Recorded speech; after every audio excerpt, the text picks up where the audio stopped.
राधे कृष्ण दोस्तों, आपका स्वागत है आपके अपने यूट्यूब चैनल स्टडी जोन में।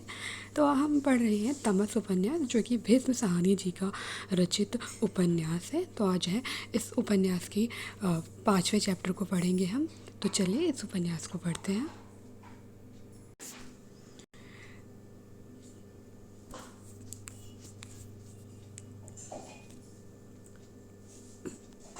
अंधेरा छटने लगा था जब प्रभात फेरी की मंडली गलियां लांघती हुई इमाम दीन के मोहल्ले में पहुंची। रास्ते में शेर खान के घर से झाड़ू, बेलचे, कढ़ाइयाँ और सफाई का अन्य सामान लेकर वे आगे बढ़ने लगे थे। सुबह की रोशनी में उनके थके थके पीले चेहरे साफ नजर आने लगे। मेहता जी को छोड़कर लगभग सभी के कपड़े मुचड़े हुए और मैले थे। बख्शी के सिर पर गांधी टोपी एक ओर चिपकी हुई थी, मानो सिर पर लादा हुआ कोई बोझ अभी अभी फेंक कर आया हो। शंकर, मास्टर रामदास और अजीज ने कंधों पर झाड़ू उठा रखे थे। देसराज और शेर खान के हाथों में कढ़ाइयाँ थी। जर्नल लंबा सा बांस उठाए था। दिन की रोशनी में मास्टर रामदास अपने हाथ में झाड़ू देखकर सकुचाने लगा था। ब्राह्मणों से भी झाड़ू उठवाते हो? गांधी महात्मा, जो करो थोड़ा है जी। ब्राह्मणों के हाथ में भी झाड़ू उठवा दिया और वह हल्के हल्के हंस दिया। झाड़ू उसने पीठ पीछे कर लिया था। अपने वाक्य का किसी और से भी उत्तर ना पा उसने तनिक ऊंची आवाज़ में बख्शी जी को संबोधन करके कहा, मैं नाली साफ नहीं करूँगा, पहले बोल दूँ। क्यों, तुम्हें सुरखाब के पर लगे हैं? क्यों, गांधी जी अपना शौचालय साफ कर सकते हैं, तुम नाली साफ नहीं कर सकते? मैं झूठ नहीं कहता, मैं झुक नहीं सकता। झुकता हूँ तो कमर में दर्द उठता है। मुझे पथरी की शिकायत रहती है। गाय के लिए सानी पानी करते हो तो पथरी की शिकायत नहीं रहती? तामीरी काम करते वक्त ही तुम्हें पथरी की शिकायत होने लगती है। इस पर शंकर घूमकर बोला, मास्टर जी, हमें प्रचार करना है। कौन सचमुच की नालियाँ साफ करनी है? नाली मैं साफ करूँगा, तुम कढ़ाई में कूड़ा उठाते रहना। थोड़ी दूर जाने के बाद मंडली एक गली में घूम गई। यह किस रास्ते पर चल पड़े हो? सहसा पीछे से गोसाई जी ने चिल्लाकर कहा। मंडली के आगे आगे चलता हुआ देसराज दाएं हाथ को घूम गया था और उसके पीछे सारी मंडली ही उस ओर को जाने लगी थी। हाँ हाँ, मना कर दो, बख्शी जी ने हामी भरी।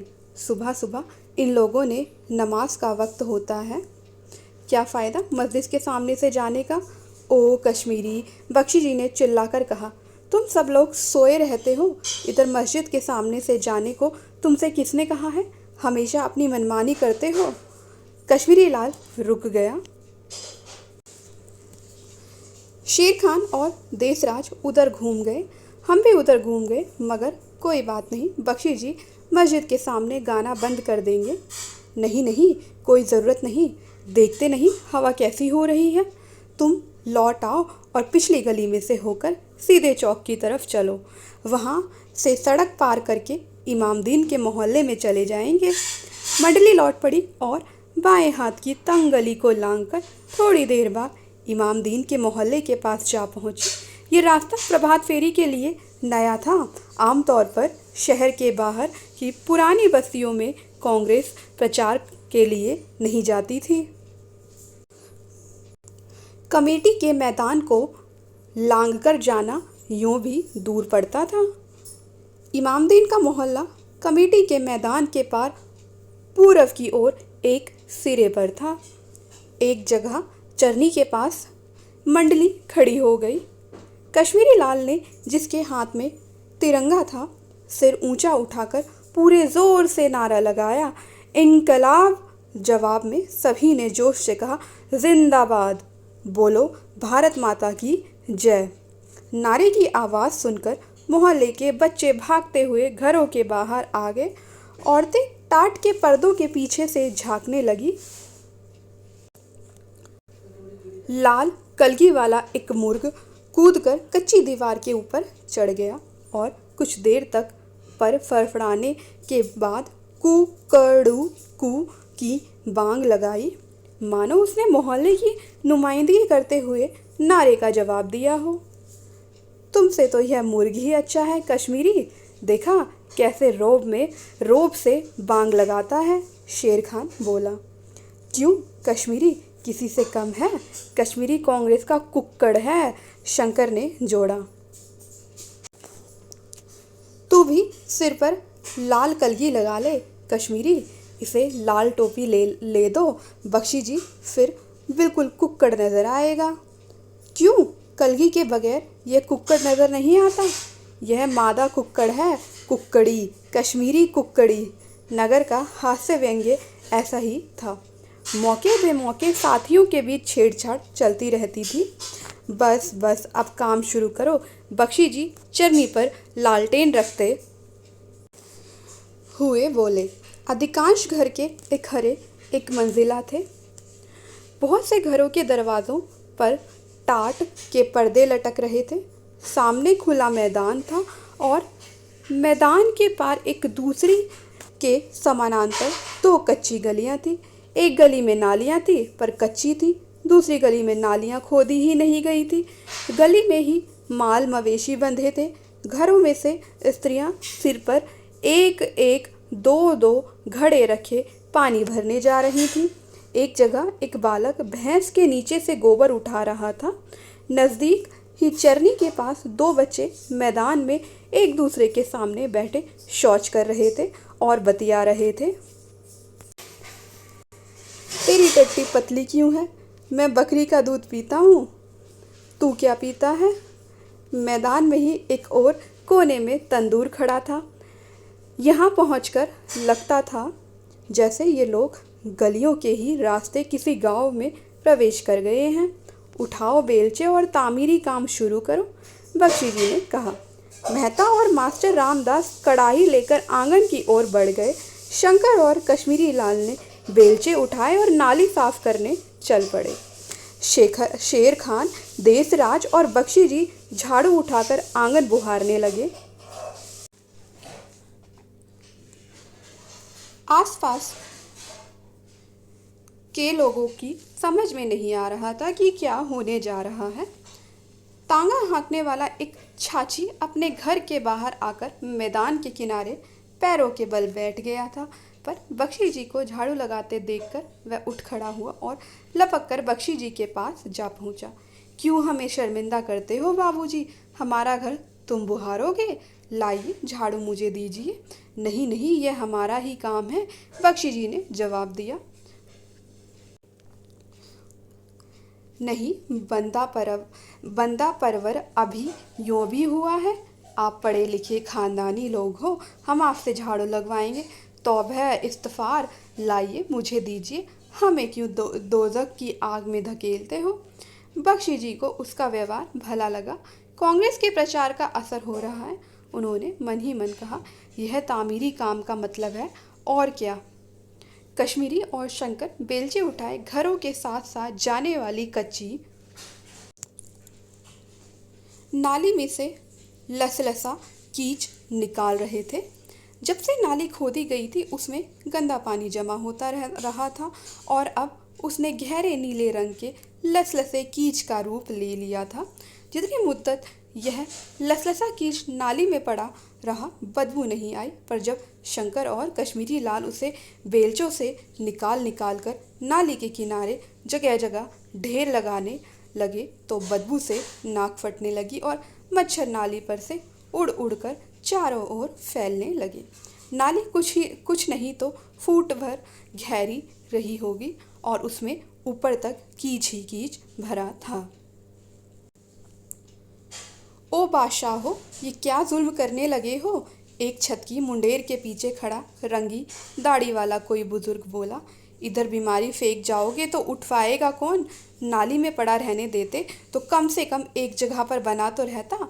अब इसके जगह जगह ढेर लगा जाओगे, पहले से भी ज़्यादा गंदगी फैला जाओगे। बख्शी जी दूर से ये काम देख रहे थे। कमर सीधी करके खड़े हो गए। उन्हें शंकर और कश्मीरी लाल पर गुस्सा आया। ये जवान लोग कभी नहीं समझेंगे। वह बुदबुदाए, तामीरी काम का यह मतलब तो नहीं कि सचमुच नालियाँ साफ करने लग जाओ। इसका तो इतना भर मतलब है कि लोगों का ध्यान सफाई की ओर दिलाओ और देश की आज़ादी की ओर। पर बुजुर्ग अपना सुझाव दे चुकने के बाद मुंडेर पर से हट गया था। बख्शी जी फिर आंगन बुहारने में लग गए थे। तभी सामने वाली गली में से एक सफ़ेद दरीश बुजुर्ग निकला। हाथ में तस्बीह पकड़े हुए था। जाहिर है मस्जिद की ओर जा रहा था। सफ़ेद सलवार, सफ़ेद कुर्ता, ऊपर खुली खुली नए तर्ज की वास्कट और सिर पर मुशद्दी लुगी पहने था। चाल ढाल से ही लगता था कि कोई मजहबी आदमी है। इन लोगों को झाड़ू लगाते और नालियाँ साफ करते देखकर रुक गया। फिर रामदास की ओर देखकर, जो झाड़ू हाथ में लिए धूल मिट्टी में भुतना बना खड़ा था। बुजुर्ग बोला, हम लोगों पर एहसान का बोझ लादने आए हो? पर वह उनके सेवा भाव से बहुत प्रभावित हुआ। जान पड़ा, आफरीन है, वाह वाह। और उसकी आंखें आंगन और गली और नाली पर लगे एक एक कार्यकर्ता की ओर जाने लगी। खुश रहो, वाह वाह, कैसा नेक दिल पाया। नेक दिल पाया है, आफरीन है, वह बार बार कह रहा था। हम क्या सफाई करेंगे बुजुर्ग वारम, हम कितना कुछ कर सकते हैं। बख्शी जी बुजुर्ग को बोलता देखकर झाड़ू उठाए उसके पास चले आए थे। पर बुजुर्ग ने समझाते हुए कहा, मतलब गलियां साफ करने से नहीं, इसके पीछे जो जज्बा काम कर रहा है वह बहुत ऊंचा है। आफरीन, सद आफरीन, सफ़ेद रीश बुजुर्ग ने कहा और धीमी गति से चलता मुस्कुराता हुआ मोहल्ले में से निकलकर मस्जिद की ओर जाने लगा। बख्शी जी को उसके मुंह से तामीरी काम की तारीफ सुनकर सुहानी खुशी हुई। उन्हें लगा जैसे आज का तामीरी काम सार्थक हो गया। वह देखो मेहता जी और अजीज की तरफ, शेर खान ने हंसकर कहा। दोनों ने झाड़ू को हाथ तक नहीं लगाया। मेहता जी को तो अपने कपड़ों का ख्याल है। बख्शी जी ने घूमकर देखा। बड़े साफ सुथरे हाथों से मेहता एक एक कंकड़ उठाकर कढ़ाई में सजा रहा था। तर्जनी और अंगूठे से एक एक कंकड़ उठाता और कढ़ाई के पास आकर बड़े करीने से उसमें डाल देता। दूसरी ओर रामदास था, जिसकी मूंछों और बालों पर अभी से मिट्टी की तह जमने लगी थी। आसपास बच्चों के अलावा बहुत से लोग इकट्ठे हो गए थे। टाट के पर्दों के पीछे से अनेक लड़कियां और औरतें और छतों पर जगह जगह खड़े मर्द तामीरी काम का प्रदर्शन देख रहे थे। जर्नल, जो अभी तक लंबा बांस हाथ में उठाए चरनी के पास खड़ा था, चलता हुआ नाली साफ करने वालों के पास जा पहुंचा। नाली खोलने की ज़रूरत है, बांस लगाऊं? उसने फौरी अंदाज में पूछा। आसपास खड़े लोग हंस दिए। यह तामीरी काम बकवास है, शंकर ने कमर सीधी करते हुए कश्मीरी लाल से कहा। नालियां साफ करने से स्वराज्य नहीं मिलेगा। शंकर और कश्मीरी दोनों पसीना पसीना हो रहे थे। नाली के किनारे वे 3 जगह पर कीच के ढेर लगा चुके थे। बहुत बकबक नहीं किया कर शंकर, बख्शी जी ने, जो अब गली के बीचों बीच झाड़ू उठाए खड़े थे, शंकर का वाक्य सुन लिया था। भेजे में बहुत अक्ल आ गई है।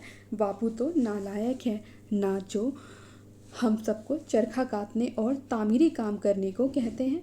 कर तो रहा हूँ, तामीरी काम ही कर रहा हूँ, और क्या कर रहा हूँ, पर यह बकवास। बख्शी जी सुबह सुबह शंकर के मुंह नहीं लगना चाहते थे, क्योंकि वह बड़ा मुंहफट आदमी था। फिर भी उनसे नहीं रहा गया। कुछ समझा, शंकर, यह हमारी देशभक्ति का चिन्ह है। इस तरह हम गरीबों के स्तर तक उतर आते हैं। क्या गरीबी में काम करने जाओगे तो पतलून पहनकर जाओगे? झाड़ू लेकर या खादी पहनकर जाते हो तो लोग तुम्हें अपना समझते हैं। जब से तामीरी काम करने लगे हो, आंदोलन ठप हो गया है। शंकर ने कहा, लगाओ झाड़ू और काटो चरखे। और उसने एक और बेलचा कीच से भरकर ढेर पर डाल दिया। तभी जनरल ऊंची आवाज में बोला, तुम गद्दार हो, मैं तुम्हें जानता हूँ, तुम कम्युनिस्ट हो। बस बस जनरल, बख्शी जी ने झट से कहा। जनरल बोलने लगेगा तो एक और बखेड़ा खड़ा हो जाएगा, उसे रोक पाना नामुमकिन हो जाएगा। तुम भी शंकर वक्त बेवक्त अपनी हाँकने लगते हो, ये कोई जगह है बहस करने की। उसी वक्त एक आदमी कमेटी के मैदान की तरफ से भागता हुआ आया और शेर खान के घर की गली लांघकर एक और खड़े मोहल्ले के कुछ लोगों के पास जा पहुंचा और उनके साथ खुसफुस करने लगा। उसने काले रंग की वास्केट पहन रखी थी और बड़ा उत्तेजित लग रहा था। यूँ तो इस तरह भाग कर आना मामूली सी बात थी, मगर वह जिस ढंग से भागता हुआ आया था वह आसपास खड़े लोगों को अनूठा सा लगा। देखते ही देखते इधर उधर खड़े लोग वहां से हटने लगे, केवल छोटे छोटे बच्चे वहां खड़े रह गए। फिर पलक मारते ही टाट के पर्दों के पीछे से स्त्रियां हट गईं। एक स्त्री लपक कर बाहर आई और शौच करने वाले 2 बच्चों में से एक की बाह पकड़कर उसे घसीटती हुई घर के अंदर ले गई। सख्ता सा छा गया। कांग्रेस के कार्यकर्ता हैरान थे कि क्या बात हुई है। तभी वहीं सफेद रिश जो हाथ में तस्बीह पकड़े आफरीन आफरीन कहते मुस्कुराते हुए यहाँ से गए थे, लौटते दिखाई दिए। मेहता और बख्शी जी साथ साथ खड़े थे और अनुमान लगा रहे थे कि क्या बात हुई है जो आनन फानन लोग वहाँ से हट गए। उनका मन हुआ कि बुजुर्ग के पास जाकर उनसे पूछे कि क्या मामला है। हाथ में तस्बीह झुलाता हुआ सफ़ेद रिश उनके पास आकर खड़ा हो गया। क्षण भर वहाँ ठिठका खड़ा रहा, फिर छूटते ही बोला, आप साहिबान यहाँ से चले जाइए, अगर अपनी खैरियत चाहते हो तो यहाँ से फ़ौरन चले जाओ।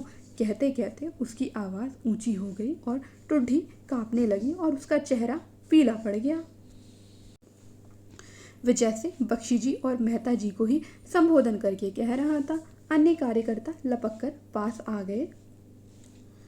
उठ जाइए यहाँ से, बुजुर्ग बोले जा रहा था। बस हो चुका जो आपको करना था, सुन रहे हैं आप? उसकी आवाज़ कांपने लगी थी।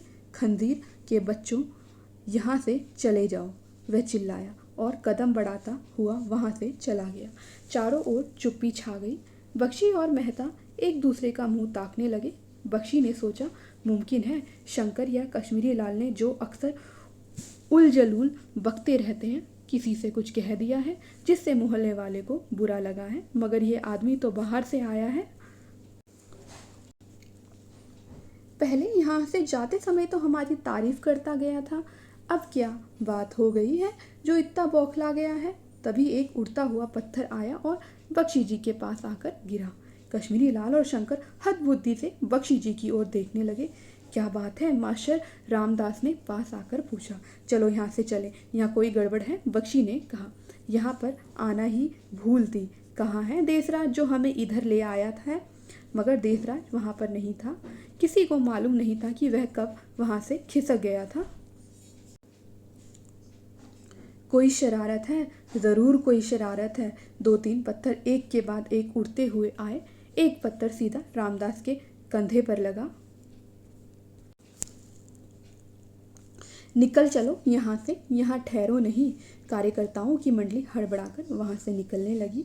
ऊंचा बात हाथ में उठाए जनरल चिल्लाया, तुम सब बुज़दिल हो, मैं तुमसे एक एक को जानता हूँ। मैं यहाँ तामीरी काम करके जाऊँगा। पर इस पर बख्शी जी ने कड़क कर फौजी हुक्म सुनाते हुए जनरल से कहा, झंडा संभालो जनरल, कहाँ है झंडा? जनरल फौरन अटेंशन हो गया और चप्पलें घसीटता चरनी के पास रखे झंडे को उठाने चला गया। तभी 2 पत्थर एक के बाद एक उड़ते हुए आए। एक चरनी पर गिरा, दूसरा जहाँ जनरल खड़ा था जमीन पर पड़ा। इसके साथ ही 3 आदमी सामने से गली लांघकर आए और गली के सिरे पर खड़े हो गए। मंडली के लोग चुपचाप वहाँ से निकलने लगे। कश्मीरी लाल ने जनरल के हाथ से झंडा ले लिया। मेहता ने जमीन पर रखी कढ़ाई वहीं उलट दी जिसमें वह कंकड़ बटोरता रहा था और खाली कढ़ाई उठाए मैदान पार करने लगा। बख्शी जी के हाथ में लालटेन झूल रही थी, पर उनकी गर्दन झुकी हुई थी। बेलचे कढ़ाइयाँ शेर खान के घर में रख दे, मास्टर रामदास ने बख्शी जी से पूछा। अब जैसे हो चलते जाओ, यहाँ पर रुको नहीं। कश्मीरी लाल ने घूम कर देखा, गली के सिरे पर अब 3 की जगह 5 आदमी खड़े थे। मैदान के पार लोग आकर खड़े हो गए थे और उनकी ओर देखे जा रहे थे। मोहल्ले में से निकलकर वह कुतुबुद्दीन की गली में घुसे तो नान बाई की दुकान पर भी वैसा ही दृश्य देखने को मिला। 3 आदमी जो नान बाई की दुकान के सामने खड़े थे घूमकर इन लोगों की ओर घूर घूर कर देखने लगे, मगर इनमें से बोला कोई नहीं। कहीं कोई गड़बड़ है? बख्शी जी ने मेहता से कहा। क्या मालूम, कश्मीरी या शंकर ने मोहल्ले की किसी लड़की वड़की को छेड़ा हो। आपने भी तो कांग्रेस में लोफर भर्ती कर रखे हैं।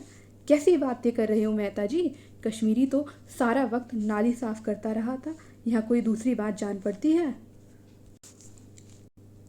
मोहयालों की गली में मुड़ने पर उन्हें 3-4 आदमी गली के सिरे पर खड़े नजर आए। कहाँ जा रहे हो बख्शी जी? उधर नहीं जाओ, एक लंबे कद के मोहयाल व्यक्ति ने, जो बख्शी जी का परिचित था, आगे बढ़कर कहा। क्या बात है, बस उधर मत जाओ, कुछ बताओ तो हुआ क्या है? इस वक्त तक कश्मीरी जर्नल और मास्टर रामदासी बख्शी और मेहता के पास पहुंच चुके थे। उधर गली के बाहर देखो। बख्शी जी ने सामने की ओर देखा। गली के बाहर सड़क के पास एक मस्जिद थी जिसे केलों की मस्जिद कहा जाता था। क्या है, आपको कुछ नज़र नहीं आया? मस्जिद के दरवाजे के नीचे सीढ़ी की ओर देखिए। मस्जिद की सीढ़ी पर कोई काली काली चीज़ पड़ी थी। कोई आदमी सुअर मारकर फेंक गया है। बख्शी जी ने मेहता के चेहरे की ओर देखा, मानो कह रहे हो, देखा देखा, मैंने कहा था ना कोई गड़बड़ है। सभी ने घूमकर उस ओर देखा। मस्जिद की सीढ़ी पर एक काले रंग का बोरा सा रखा नजर आया, जिसमें 2 टांगे बाहर को निकली हुई थी। मस्जिद का हरे रंग का दरवाज़ा बंद था। लौट चलो, यहीं से लौट चलो, मास्टर रामदास ने धीरे से कहा। आख थू, कश्मीरी लाल ने सुअर की ओर देखकर कहा और मुंह फेर लिया। बख्शी जी, यहीं से लौट चलें, आगे मुसलमानों का मोहल्ला है। रामदास ने फिर कहा। किसी ने शरारत की है? मेहता बुदबुदाया। आपको पक्का मालूम है कि सुअर ही है? मेहता जी बोले। क्या मालूम, कोई और जानवर हो? कोई और जानवर होगा तो मुसलमान इतना बिगड़ेंगे? बख्शी जी ने खींचकर कहा।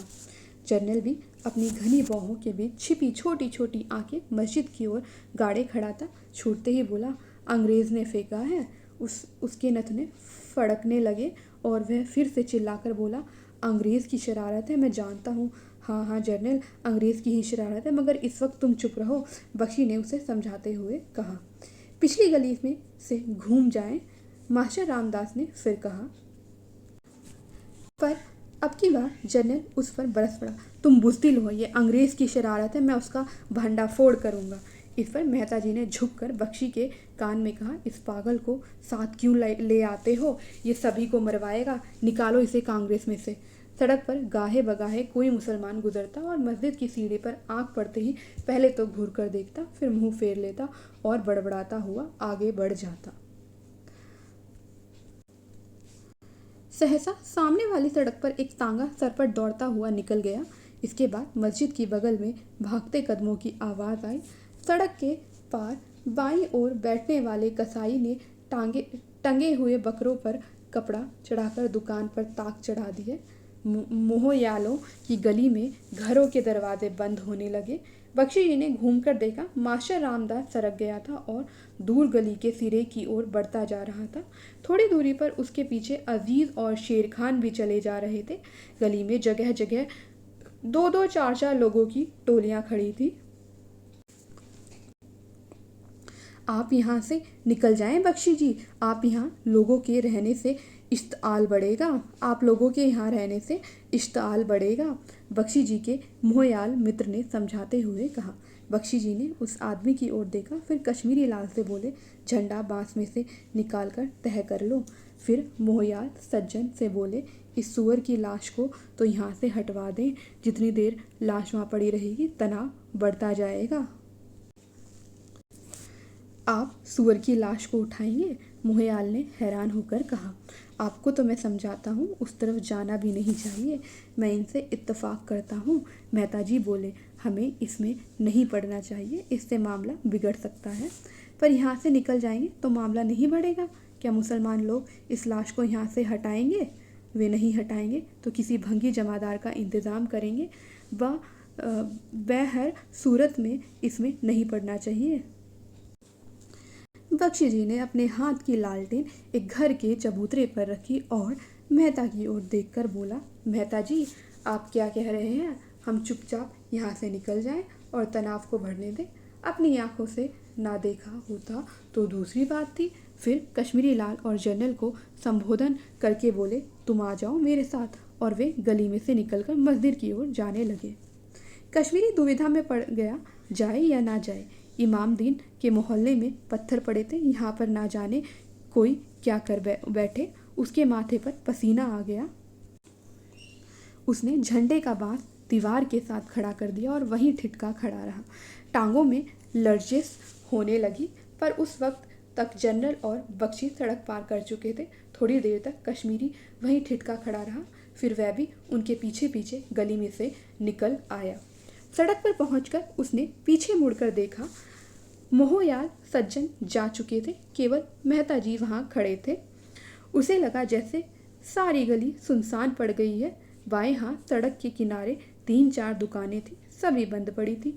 दाएं हाथ दूर कुएं के पास दुकानों की कतार थी, वहां भी दुकानें बंद थी और कुछ लोग कुएं के पास गांठ सी बनाए खड़े इसी ओर देखे जा रहे थे। इससे भास हुआ जैसे छज्जों पर जगह जगह लोग खड़े हैं, लेकिन घरों के दरवाजे बंद हैं। सबसे पहले इस सुअर की लाश को यहाँ से हटाएं, बख्शी जी कह रहे थे। काले रंग का सुअर था, कोई उस पर बोरा डाल गया था, पर बोरे के नीचे से उसकी टांगे, थुतनी और पेट का कुछ हिस्सा नजर आ रहा था। मेहता अभी भी गली में दीवार से लगकर खड़े थे। वह अभी भी असमंजस में थे। सुअर को वहां से हटाने में जोखिम तो थी ही, लेकिन साथ में उजले खादी के कपड़े गंदे हो जाने का डर भी था। बख्शी और जर्नल ने सुअर को टांगों से पकड़ा और उसकी लाश घसीटकर मस्जिद की सीढ़ी से उतार दी। फिर उसे घसीटते हुए सड़क के पास ले आए और ईंटों के एक ढेर के पीछे ढकेलकर छिपा दिया। अभी तो इसे यहीं पर रखो, मस्जिद का दरवाज़ा तो खुले, मस्जिद की सीढ़ी को धो देते हैं, बख्शी ने कहा और कश्मीरी लाल से बोले, तुम जाओ कश्मीरी, इधर पीछे भंगियों के डेरे में चले जाओ, वहाँ म्यूनसिपैलिटी के भंगी रहते हैं, देखो अगर 2 भंगी अपना ठेला ले आए तो इसे उठवा देते हैं। तभी कुएं की ओर से किसी के भागते कदमों की आवाज़ आई। तीनों ने घूमकर देखा, एक गाय भागती आ रही थी। उसके पीछे पीछे एक आदमी सिर पर मुंडासा बांधे और हाथ में डंडा लिए गाय के पीछे पीछे भागता हुआ उसे हाके लिए जा रहा था। उसकी छाती खुली थी और गले में तावीज़ झूल रहा था। चिकनी खाल वाली बादामी रंग की गाय थी, मोटी मोटी चकित सी आंखें, डर के ही मारे उसकी पूंछ उठी हुई थी, लगता जैसे रास्ता भर भटक गई है। तीनों ठिठक गए। मुंडासे वाले आदमी ने मुंह लपेट रखा था। गाय को हाँकता हुआ वह सड़क पर से गुजरा और फिर उसे दाएं हाथ एक गली की ओर ले गया। बख्शी जी देर तक ठिठके खड़े रहे, फिर धीरे से बोले, लगता है शहर पर चीलें उड़ेंगी, आसार बहुत बुरे हैं। और उनका चेहरा पहले से भी ज़्यादा पीला और गंभीर लगने लगा। तो दोस्तों यहीं पर इसका ये वाला पार्ट 5 यहाँ पर ख़त्म होता है। अब हम आपसे मिलते हैं अगली वीडियो में, तब तक के लिए लाइक करें, शेयर करें और हमारे चैनल को सब्सक्राइब करें।